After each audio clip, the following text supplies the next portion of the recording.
I'm Sam Schroth, I'm 22, and I'm from Appleton, Wisconsin. I grew up just down the street, and I actually grew up on a dairy farm. My dad milked cows and we cash cropped. And we actually moved off the farm when I was maybe in kindergarten area, and moved into Greenville, kind of more suburban, really close to the schools. She was a busybody, kept us busy all the time. She loves being in everything. I was big into musical theater, so I did the theater shows, I did the play productions, I was in jazz band, I played drum set, and I played piano, and I was also in show choir, jazz choir, that kind of stuff. I was class president, so I kept myself occupied. I went to school at the University of Minnesota, Twin Cities, and I went for a degree in animal science with an emphasis in pre-veterinary medicine, and actually got a minor in biology as well. So my injury was May 25th, and I had graduated literally exactly a week before my accident happened. I actually don't remember anything from when my injury happened until a month and a half afterwards. But that day, we had gone up to Northwestern Minnesota to a friend's cabin, and we'd put in a dock, and it was a gorgeous day, just beautiful out. And I had just come inside, and then we had gone out and we're looking at, they had a sailboat sitting out in their front yard. And I was going and looking at the sailboat, and as I was standing there, I'd only been there for maybe 30 seconds top, a dead tree just fell on me.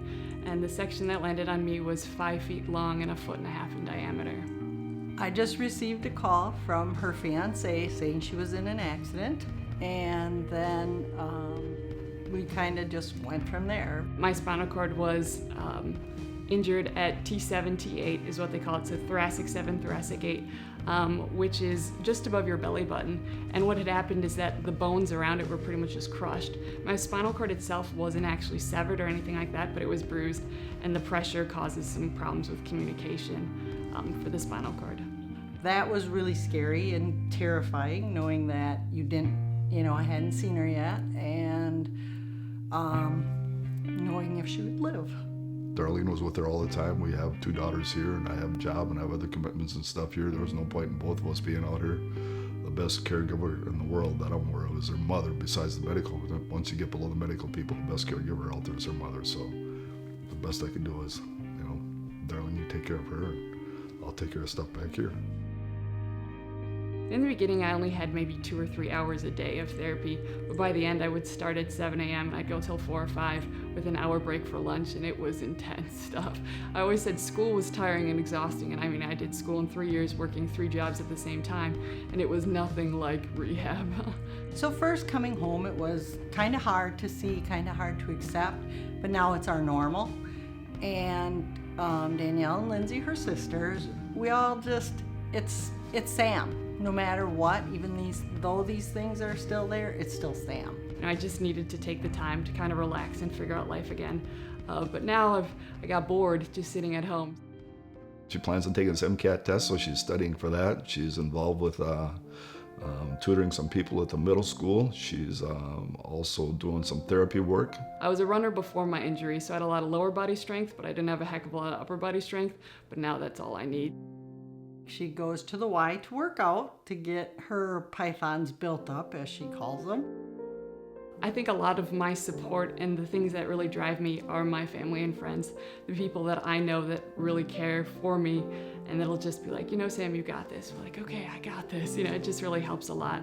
I think that's generally what inspires me. As you go through life, a lot of things can happen, a lot of things can change, and where you start out and where you end up may not be what you anticipated at all. So all I can say is that I know she'll have her challenges, like we all have our challenges, and I hope that she's able to handle them as best she can. When she has a passion, she'll follow her dream and she will fulfill it. And I think she will help others. Yes, most definitely. It's amazing how constant change is in my life now. I never thought I would have to adapt to constant change, but that's kind of where I'm at right now. So it's just learning how to adapt and make the world work for me now, instead of me working for the world all the time, because I live in a world built for people that walk, and I obviously don't anymore. Well, right now I'm studying to take the MCAT, which is medical college admissions test. So I'm planning on applying to med school, and I want to be able to practice spinal cord injury medicine to help other people who get thrown into situations similar to mine, because it's amazing how much life changes. I also hope to continue to educate other people about what life is like with a disability, and hopefully change some perspectives about people who are disabled, that we can still do the same things we ever wanted to do, and we can be just as successful if we want to be successful as anyone else can be.